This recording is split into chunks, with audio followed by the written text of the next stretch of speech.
Non-Stop Rock Talk with Tyson Bryden. Welcome to Non-Stop Rock Talk. This is your host, Tyson Bryden, coming to you from Toronto, Ontario, Canada. Today we are welcomed by Junkyard singer David Roach. David, great to talk to you, man. How are you doing? I'm doing well. Thanks for asking me, Tyson. No problem. David, as a fan of the band pretty well, I guess since the first album for myself, I guess I kind of want to start there. I've owned the demos when they were re-released a few years back. What is it? Put it on 10 and pull the knobs off. Really dug. Right. Yeah, really dug those. I actually had them on today. I was listening to them. It's a lot of material on there, actually. Yeah, that was, if I remember correctly, Matt Wallace produced those demos. And I like the production on them a lot. I think it was a lot more. I mean, I think Tom Werman did a great album, but Wallace was a little just. I think he understood our sound more, you know. Yeah. And it's a little more raw and kind of captured us better. Yeah, that's cool. Where I think Tom Werman's album was a little more palatable for the, you know, what was going on at the time. Yeah. For, you know, hard rock fans.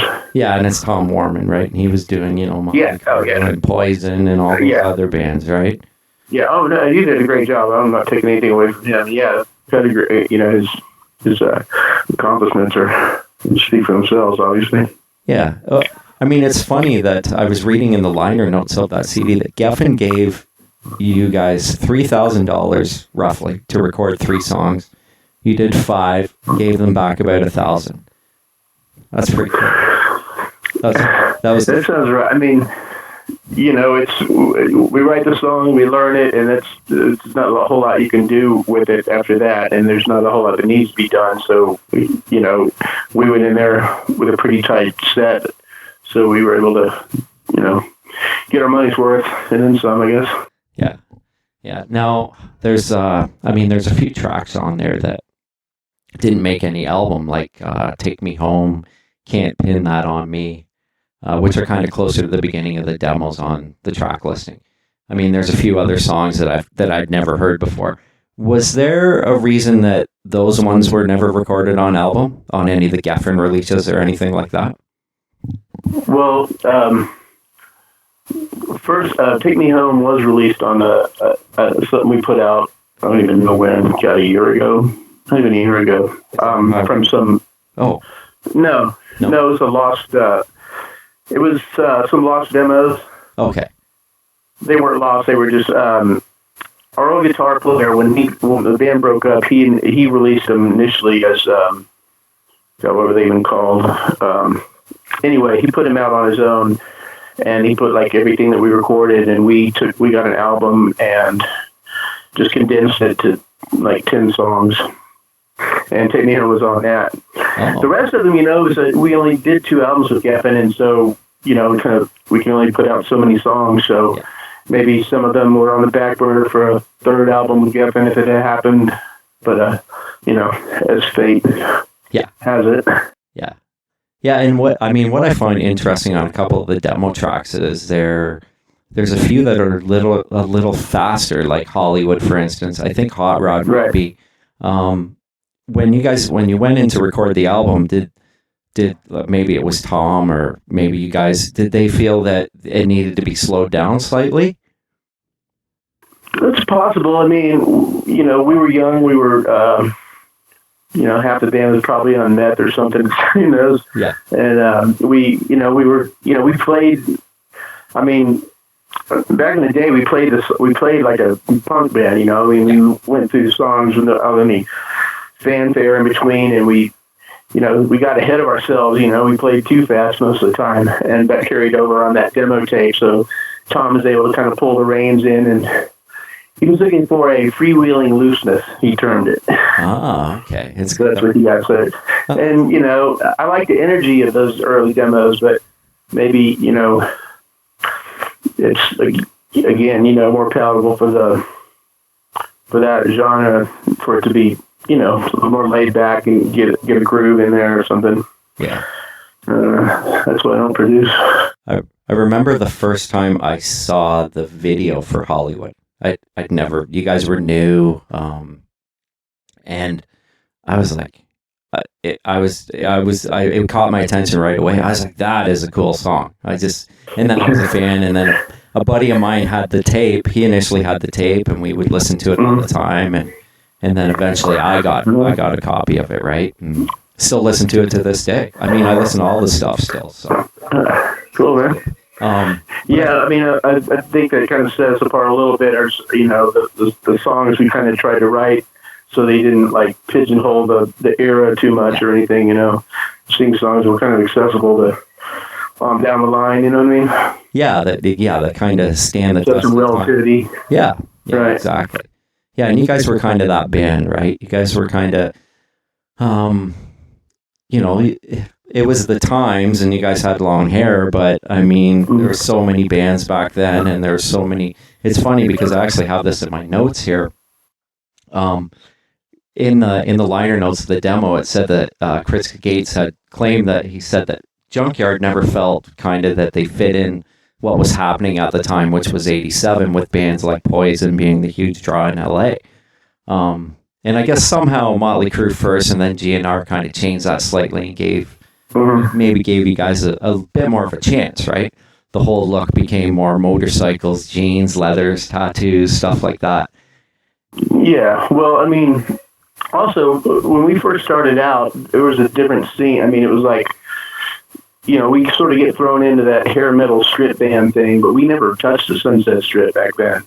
That was strictly pure pay-to-play venues where you had to sell tickets. You had to buy a bunch of tickets and sell them to your mom and dad and aunt and uncle and your friends or whoever, and there were hundreds of bands trying to do that. Yeah. And those guys were pretty much cookie cutter, like, trying to be Poison or whoever. Guns N' Roses came along and kind of gave it more of a street thing. And then bands like us and Circus of Power and Hangman and stuff started doing more of what I guess became like sleaze rock or whatever you want to call it. Yeah. But back then, we played on the east side of Hollywood. Clubs like Raji's and Lingerie, Scream, and they had a lot more variety of the bands they played. So we fit in better with them, and that scene produced like Jane's Addiction, Guns N' Roses played on the east side a lot. So there's definitely a scene there that was seedier and kind of grittier than what was going on the strip back then. It's a little cooler. A little bit more dangerous maybe too as well. Yeah, I mean, a lot of those bands trying to be Poison were kids from the valley with money and, parents who could buy their tickets or whatever. Yeah. And we were like, on the east side was more, guys living in closets and, it was a little grittier, yeah, I'd say. Oh. We didn't have our parents out to go back to in the valley in the day. Okay. It's funny because you mentioned, maybe you guys were a little bit more sleaze, but I remember at that time, which was around 1989, and Alice Cooper was on a Canadian show on Much Music called The Power Hour, promoting his album Trash. More or less, it was all videos by up-and-coming bands like yourself, Circus of Power, Zodiac Mind Warp. I think the Sea Hags were on there. It was really cool. Oh, yeah. And he termed that new genre at the time of hard rock as trash, and that stuck with me that whole time. And it was always when I would hear certain bands like that, I was like, oh, that's like trash rock or whatever you'd call it, right? Yeah. And I think I don't know if it was dressing sleazier just because we couldn't afford nicer clothes. And you mentioned a lot of bands that I forgot. Sea Hags were definitely part of that. Mother Love Bone, that kind of thing. Love them. They were a cool band. I mean, of course, they kind of became Pearl Jam, but it's all relative now, right? I think a lot of Pearl Jam fans don't really know that either, which is funny. Yeah. So, there were Green River before that, which was another cool band. Yeah, that's right. I think like Stone Gossard and was Jeff Ament in Green River? I can't remember. Jeff was in Green River as well. Yeah. Yeah. Rock fans, do some research. Check it out. Yeah, exactly. I actually had one of the Green River CDs at one time. I don't know whatever happened to it. They became Mother Love Bone, or they became Mookie Blaylock, then Mother Love Bone, and then Jam. That's Mookie Blaylock. I forgot about that. Yeah. That's one from the past. Now, Yeah. on the first album, the songs were, they're close to what were pretty much the arrangements and whatnot were like on the demos. And you kind of touched on that. It was a great release. At the time, were you guys happy with how it turned out? Yeah. I mean, personally, I didn't like my vocals just because I felt like it sounded a little, I don't know, like a little too much effect. I feel like just kind of Alvin and the Chipmunks a little bit at some points, but I'm hypercritical probably. I think a lot of us are. Yeah.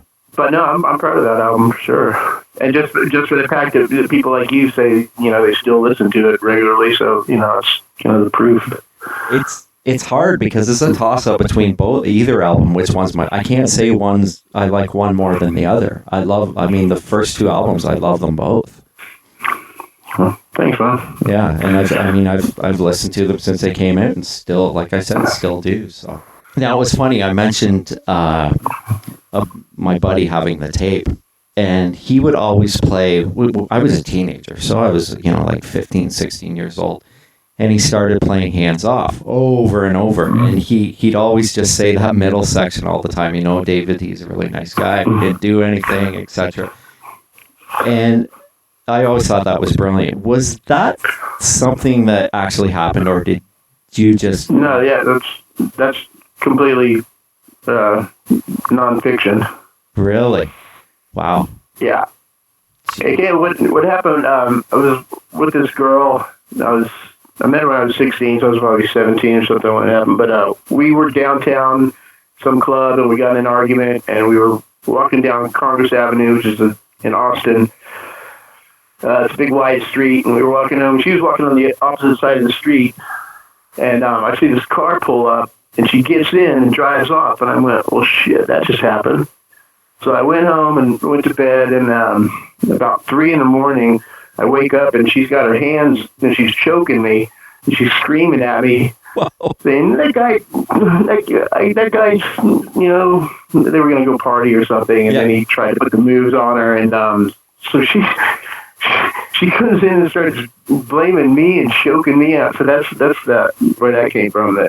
And yeah, the whole, she ran over my foot with her car and threw all my clothes out and took my shoes, and yeah, it's all true. And my friend and her had a little thing. And, yeah, it's something people can relate to. I mean, who hasn't heard a girl say, I want some space, I want to be friends. Yeah. I mean, it's pretty universal. Yeah, so true. And maybe that's why having it happen to you, that it comes across so... I think that's maybe why I loved it so much, because it came across so truthful and it just seemed so real. You know what I mean? That's real. Actually, it's funny the way that song actually was written. We Chris came up with the song, the pretty little intro part. Yeah. And this guy who was kind of my mentor, was living with us at the time, Nick Ferrari. He said, and told Chris, "Damn, that song's too pretty for you guys. You got to have a real ugly title, like Get Your Hands Off My Throat." And then it instantly reminded me of, the song's written just like that, because it took me back to that event, and voila. That's cool. And that's why he has songwriting credit on that song then. Yeah. Yeah, that's cool. Now going to the next album, which was his 6s, 7s, and 9s, which, as I said, was an amazing release. How did Geffen want to change anything? Did they want a different approach on that album? Now, Misery Loves Company and Lost in the City are on those original demos, so I take it they were from back then as well. Right. So they wanted a different approach. Yeah. Well, not exactly, but they were trying to pretty us up a little bit. I mean, if you see the video from All the Time in the World, they gave us like a little wardrobe money, so we were dressed up like monkeys, and it was just, it didn't feel like us, and I could bullshit. tell, they were trying to, like, we call it putting antlers on a Buick. Good call. Yeah, you can put them on there, but it's not going to make it look any cooler. Yeah. He's going to look kind of funny. But, yeah, so, but the real, I mean, the problems with Geffen didn't really occur till the third attempt at a record, Yeah. that never got released. But, yeah, they were, they're always looking for a single. Yeah. There was lots of singles. So there's a lot of...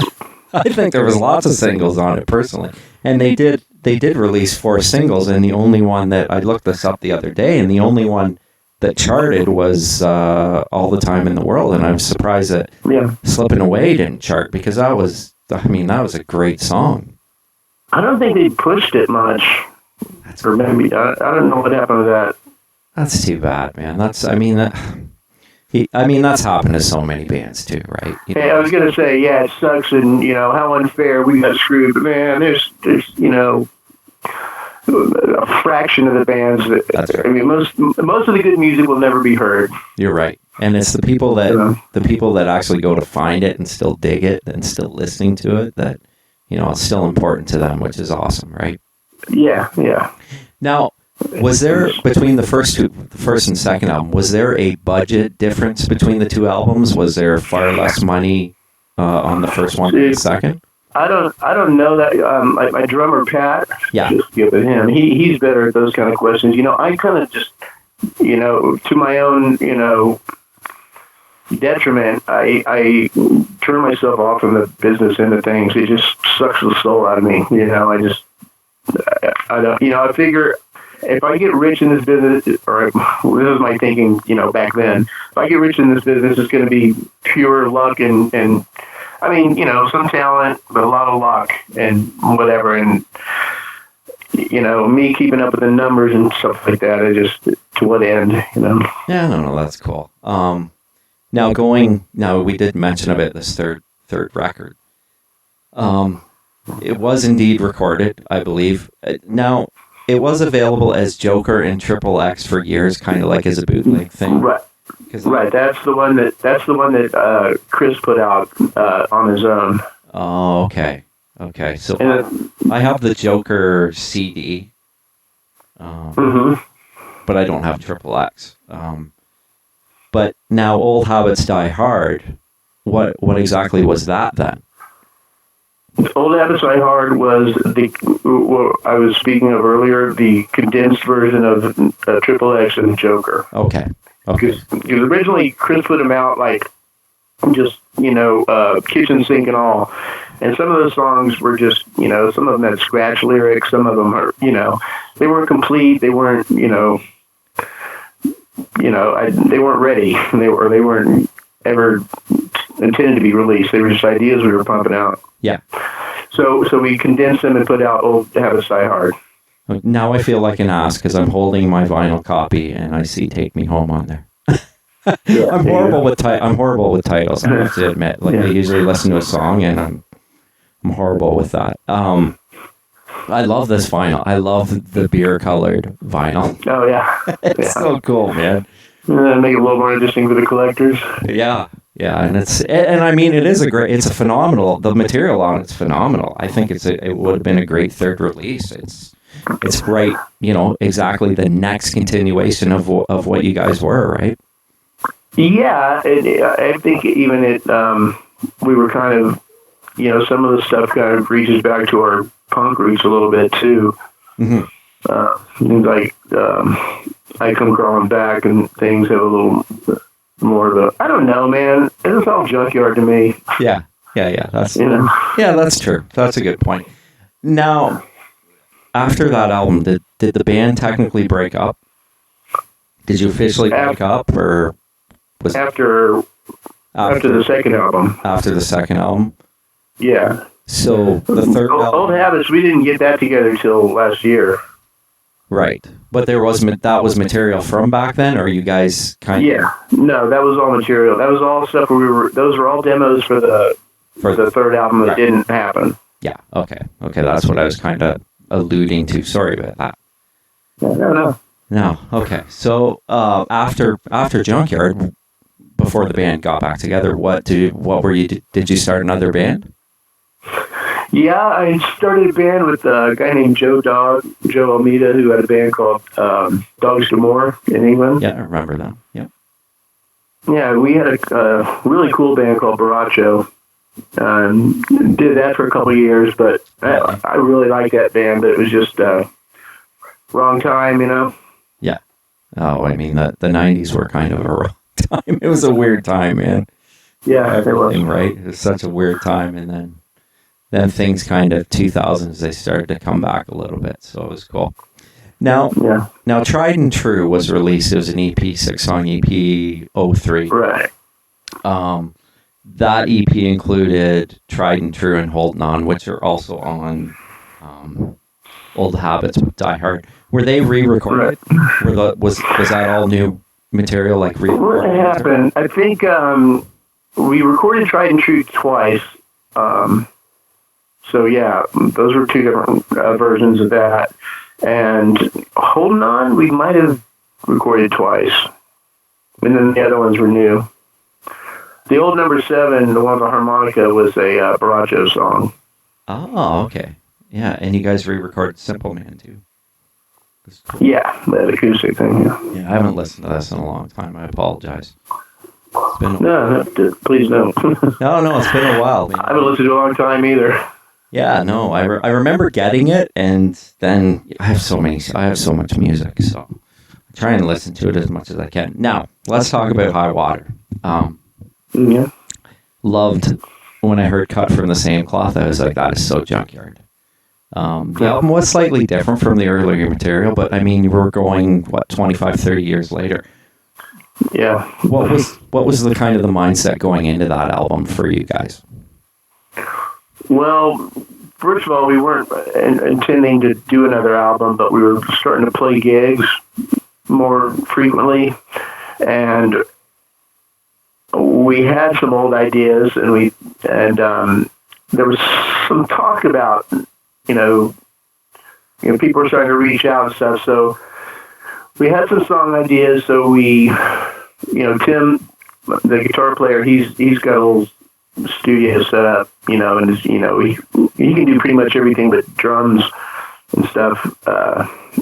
It is kind of like my vocals and stuff. So we just were demoing, slowly with no real intention, but just having something ready in case we needed it. And we got some offers that kind of fell through, but we started recording anyway, and then eventually something, Acetate finally made something concrete happen. And so we had about half an hour's worth of materials, and then when we knew we were able to do another album, we, got a little more intense about writing. And that's what came of it, Yeah, a few old ideas, some new ideas, some contributions from, there's a Mike Mark song on there who also did Clean the Dirt. He wrote that on the second album. And Charlie from Blackberry Smoke. Oh, yeah, right. Yeah. He gave us Wheels Fall Off. So, yeah. I was do that together. I was supposed to go see them, actually. They were supposed to come to Toronto just when COVID hit. Oh, bummer. Yeah, and I'd never seen them, and I was really looking forward to it. And and then they postponed it. Now it's postponed till October of this year. So hopefully it'll happen. Yeah, we got to play some shows with them last year and or the year before last in England. That was a lot of fun. Mm. That'd be a great bill, you guys together. That would be awesome. Yeah, it's a little rough, It's sort of like, somebody opening for Slayer or, the Grateful Dead or something. The fans are so into that everything else is just whatever. But we turned some heads. No, that's cool. Now, when you guys were with Little Caesar, how did that go over? That was great. We share a lot of the same fan base, and we get along. We came up together. We were on the same label. We played a lot of shows together back in the day. So, it was sort of a natural, bill. Yeah. Yeah. So it was fun. And, a lot of people, everywhere you go now, everybody's talking about their bucket list. So there's a lot of people that on that tour that, got to cross 2 of their bucket list bands off the list. Well, I didn't get to cross it off my list because you guys couldn't. It got canceled, right? For Toronto. Yeah, me and the one of the roadies for Little Caesar had some legal issues and couldn't get in time. Ah, damn. Get the paperwork in time. Yeah, Canada's kind of a pain in the ass to get in. That's what I hear. I've talked to Ron about it in the past, Ron Young, and he's told me the same thing. It's not that easy to get up here. And stuff that happened in the past, like I've seen he wrote something about doing some shows for the Hell's Angels years and years ago. Oh, yeah. That's still oh my God. All these years later. What about all these years later? Like, it's still all these years later, they're still kind of holding that against him or the band or whatever. I don't know. What? Who's holding it against him? Well, he wrote something about a Hell's Angels thing where they had done these gigs they were hired to do some Hell's Angels gigs or something like that. Yeah, we did we flew down together to Boston and did some kind of charity show. Yeah. But I don't remember any problems. Oh, okay. I'm pretty sure he wrote something on Facebook about that they had done that in the past, and that could be, I didn't realize. Well, I don't know. But that was in America. I don't know what that has to do with getting into Canada. Well, apparently, if you're a member, even in Canada, I've been told this, that you have a hard time getting across the border into the States. Oh. Everything. Like, I don't know. Oh, you mean the Hells Angel connection? Mm-hmm. Yeah. Oh, I didn't. Maybe Ron's some honorary member or something. I don't know. Yeah. I don't know. We never mentioned that. We did get in some trouble on that outing, but that was at the airport before we even left town. And it wasn't even real trouble. The plane was delayed, and we ran up like a $700 bill at the bar. But that sounds good. Hells Angels covered it. That sounds like no problem. Oh, that's cool. That's cool. Well, I didn't have a problem. Oh, that's all good. So I mean, when this is all over, hopefully, when this whole pandemic's over, do you guys have plans to go out and do some more touring? Yeah. I think we got something penciled in for December of this year. Right. But it's just hard to say, another thing that happened is probably 75-80% of the venues that we were able to play, which was already a short list to begin with, aren't going to make it. Yeah, I know. That sucks. So if it depends on what kind of venue, the venues that are going to be able to survive. I mean, it was hard enough to get shows to begin with. It's a dwindling audience. We're getting older. And I figured, 2020 and 2021 and 2022 we're going to be the winding down of the band, and now we had to postpone that. So, it's a problem. Oh, that's shitty, man. I'm sorry to hear that. That's crap. It's like for me as a fan to hear that, like the venues it's few, it's not as many as you would like or whatever it is. That's disappointing to hear because, I mean, even if you guys couldn't get across the border again, I would probably come down there to see that double bill. You know what I mean? Like, just because being such a fan, right? Well, never say never. I mean, it's, I believe, we get a handle on everything and things will go back to normal. I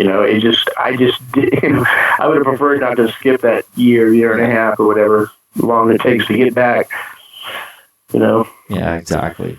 Now, do you guys plan to do any more recording, any more albums or singles? Yeah, well, we're doing stuff now. We're recording. So I think we're going to do another single. Do you remember before High Water we put out a single, like a two song thing? I have it in my hand here, actually. Yeah. So I think we might do something like that within the next couple of months. And in the meanwhile, we'll be writing for another album. Oh, cool. Can't wait for that. It's probably half written. So probably kind of the same setup as last time. We'll release the single thing and then work on the album a little more frenetically. This is kind of maybe a silly question, but it has like, you guys, a bunch of the album covers now, the first one and then the last two, has blue kind of become the color of Junkyard with the album covers now? I don't. He might have been kind of capturing the tone of that first record, but right. I actually had never thought of it until you just mentioned it. But so there's no like. It's not on purpose. I mean, I don't handle that part of things either. Yeah.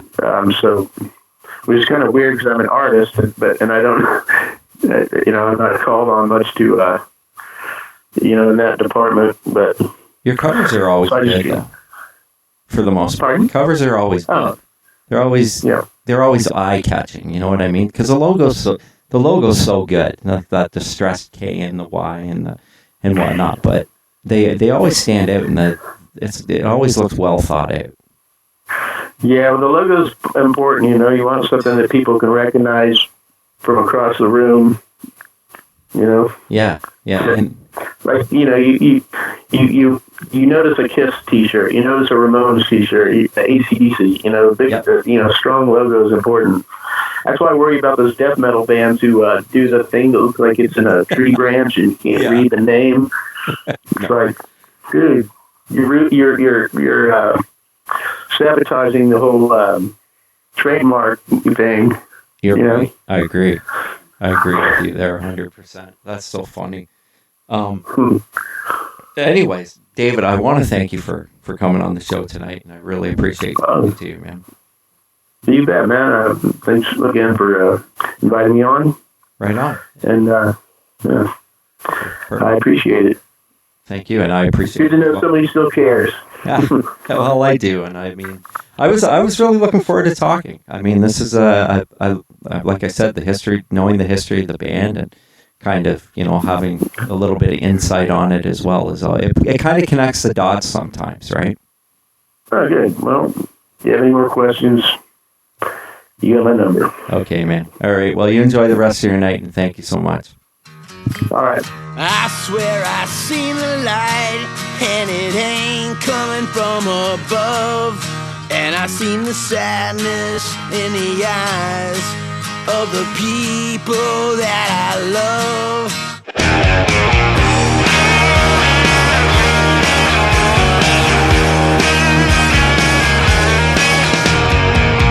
I walk these empty streets, looking for the lost and found, and I ran along for miles and miles, and never landed on sacred ground.